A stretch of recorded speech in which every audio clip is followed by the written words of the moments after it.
Strawberries are ready. Did you find a lot, Lana? Wow. Zayla, you got a lot too. Luna, we'll bring you out to pasture so we can get you all cleaned up over here. Oh, little sweet girl. Our little sweet Luna. You left us lots of little presents over here.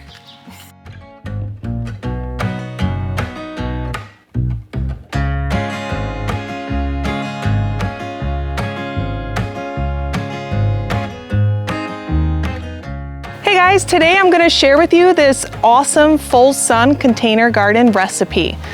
It's super beautiful, so colorful, and super easy to create. I always start my container off with a really nice potting soil. I love the Jolly Gardener mixture. Throw in some Osmocote. Mix it around really good. You do not want Osmocote sitting in a clump somewhere. It can burn plants if you have too much in one area. So you really want to mix it in really good. Just in the upper surface is fine. So I'm going to start with the upside down key lime sweet potato vine here. So this one can go up and down. It'll kind of weave its way in through the container. It's not as aggressive, I found, as the margarita, so it won't overtake everything, even though I love that effect too, but I have a lot of great varieties for this combination. And I'd really like to be able to see those varieties instead of have them overtaken. This one here is double sugar plum petunia. It's a nice trailer. This one here does get a little bit of a flat top, which is totally fine, especially if you're growing things around it that bush in, but it gets beautiful long trailing with these beautiful double purple flowers here. I used it last year and absolutely loved it. So it's really nice when you can reuse plants that you've grown before, because that's how you truly learn about a plant's habit, is when you actually grow it yourself. And then you know exactly how to plant them in your next container for the following year. And with what, because you really know the performance. I'm just gonna go ahead and take off all of the bad flowers, just so that way we're giving it a nice fresh start. We've had so much rain here in Wisconsin, and that creates a lot of dead, dirty blossoms. So we get those off because it'll help them create more, but also you don't want the dead blossoms falling onto leaves and then it creates moldy leaves. The next one I'm going to do is a calliope geranium, and it's called Orange Splash. I love the calliope geraniums. They have a more vigorous growth, larger leaves, beautiful big blossoms, but just gives that perfect bright orange. So that'll kind of fill in nice right in this center gap here. Give you nice fullness. And then I'm going to go ahead and add some sun patience. This is the Tropical Rose. I love it because it's beautiful even just with its beautiful variegated leaf here, but look at that huge blossom. It gets tons of huge blossoms. I'm gonna go ahead and add another one of those right over here. That way it's filling in on top of this petunia here that's trailing down, that gets more of a flat top on it. That way you don't have flat anything. It's just gonna really fill in nice, look nice. Make sure they got a nice spacing there, because you don't want them to overtake that geranium, even though they all grow at the same pace. The next one I'm going to put in here is Unplugged So Pink. I'm going to put this one right over here. Beautiful salvia. I'm doing nice bright colors. I really want to attract those hummingbirds, and hummingbirds love the salvias. We're adding another salvia, and this one is called Hummingbird Falls. Bodacious Hummingbird Falls. So what's nice about this one is it will grow up, but it's actually going to kind of give a little bit of a trailing effect off of the side as well. We put some of these in our boxes on our vertical wall this year because we had more of the intention of wanting to draw in even more hummingbirds because we love them. They're funny little creatures to watch in the garden. So there we go. So I know this side's going to be a little bit higher than this side, so it will be just a little bit uneven. So I'm just going to fill in right here with a coleus. This coleus is called Stained Glasswork Royalty. So this one isn't huge. This is not going to be super aggressive. It's not going to take over everything, but it will fill in nice. It'll still get nice and wide, get up to about here. It'll just be really nice. And then I'm just gonna stuff in here just a few extra little plugs of a nice orange color to tie in just a little bit more orange, and so it's not just this geranium here, even though that would be enough. But I'm going to use my Potomac Snapdragons. These are self-seeded. The Potomac series is actually a cut flower series, so they get super tall. So no, I'm not gonna plant it upright and get this crazy tall thing in front. What I'm actually going to do, and this is what I've been doing for years, I've been sharing this for years because it's just an awesome trailing hack and effect if you can use the cut flower snapdragons in your containers as a trailer.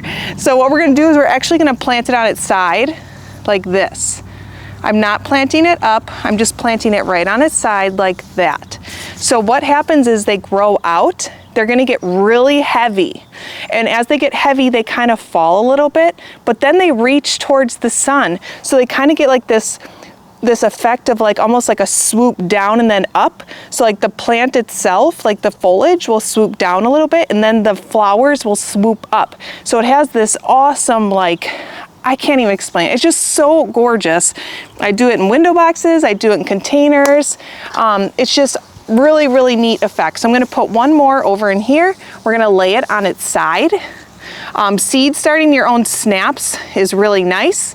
If the seeds for some of these varieties cost too much for you, get the seeds anyway, seed them, then take cuttings on these and stick them into wet soil, keep the soil wet, and they root. So you can take cuttings on your own seeded snapdragons, which is super awesome. So you can like multiply your stock from just the cost of what you spent on seeds. And then what I'm gonna also do is put some over here behind, I'm gonna put some over here between the salvia and the sun patient. We're just gonna lay them down right there, okay? And we're gonna come over here and I'm gonna go between this sun patient. I'm gonna kind of move this a little bit. There. Come between this sun patient and this salvia, the hummingbird falls, and just lay one down right in there, okay? There, okay? So that'll come out. All right, and then those will be the little surprises that fill in. I want to add one more thing right here in the back, and it'll be some type of a grass. I kind of wanted to do even the coffee cups, calocasias back here, and those won't come in until tomorrow. So once I add that, I'll include that into this video as well. All right, we'll scooch it back where it belongs before we water it. There we go, and this is where it will go, and I can't wait to see some other tall variety right in the back here. Like I said, possibly those coffee cups. You'll see what I'm saying. And then it'll fill in perfectly. Look at how bright and colorful this one is. I can't wait to see what this one looks like in just 1 month. This will be filled in, super colorful. You can tell that we are just getting started over here because I don't have anything over in here yet, but it's coming along. We ended up getting another pallet of our stones over here, so I've been busy laying these. I got them laid in a couple hours yesterday before it started raining again. We've had so much rain, so it's kind of caused a little bit of a standstill. But you know, I mean, you can see that the projects are coming along, the planting is coming along, and we will be sure to share the new recipe of what's going on up here too this year. The intention with the plantings up here this year was to attract more hummingbirds. This is one of our favorite morning spaces, so to be able to enjoy the hummingbird zipping and zooming by you, it's just extremely magical. And the last thing I do is watering. The first couple times it's okay if you water on top, but ultimately I always say never water on top. Always water underneath the foliage.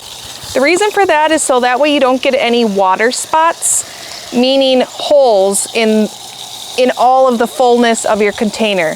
Wherever you water, you start noticing that there's matted down foliage, and you really don't want that. You want it to look really symmetrical, always looking nice and full, and when you water underneath the foliage, that's how you keep it nice and full.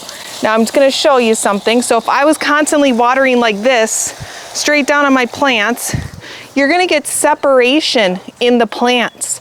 See how even this coleus can end up separating and spreading, which can also make it more weak during windstorms and just splitting and breaking. Same with this Hummingbird Falls here.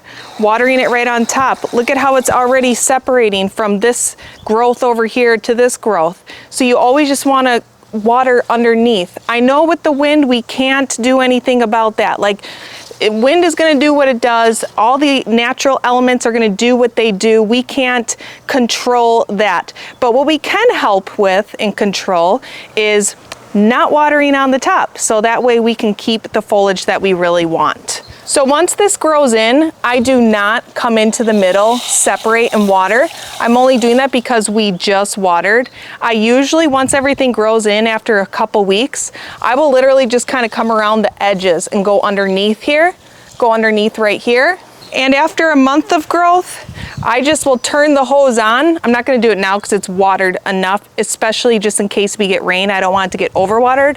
But I a lot of times just turn it on, stick the hose in, and I leave it for like, I go and clean it while it's in there. I clean a couple other things around here, but I wait until I see some water pouring out the bottom, and then I know I'm good for like a long time until it's dry again. I never water until it's dry again.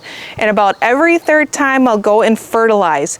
Sometimes it's less, sometimes it's more. It never has to be on a perfect schedule, but you'll start noticing your plants looking a little bit lime green or not performing as well, not blossoming as much. And that's a good indication to just go ahead and give it some fertilizer.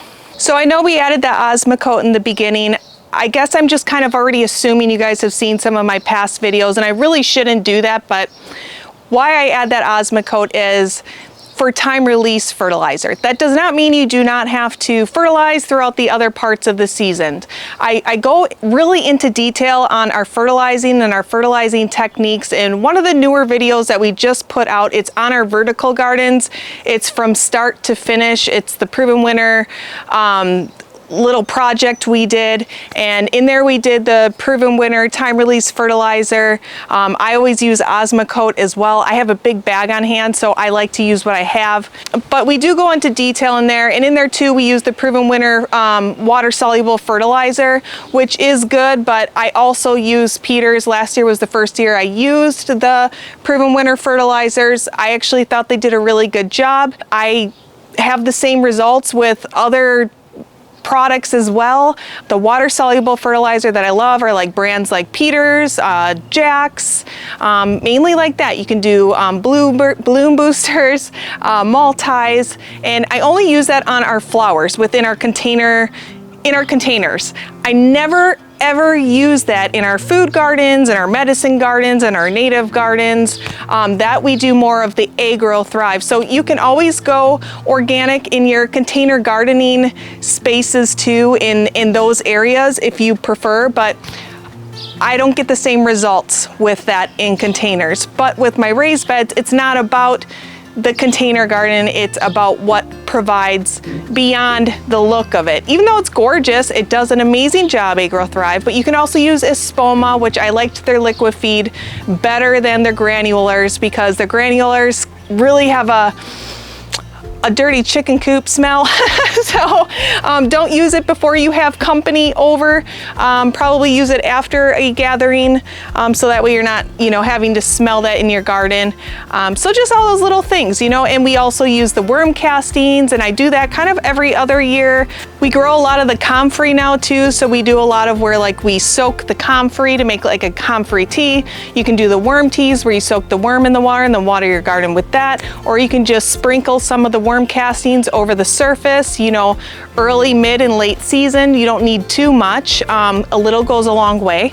And we have videos on all of that here, even visiting a local worm farm nearby here and where you can buy it in bulk. All of that information all on our channel within a lot of videos.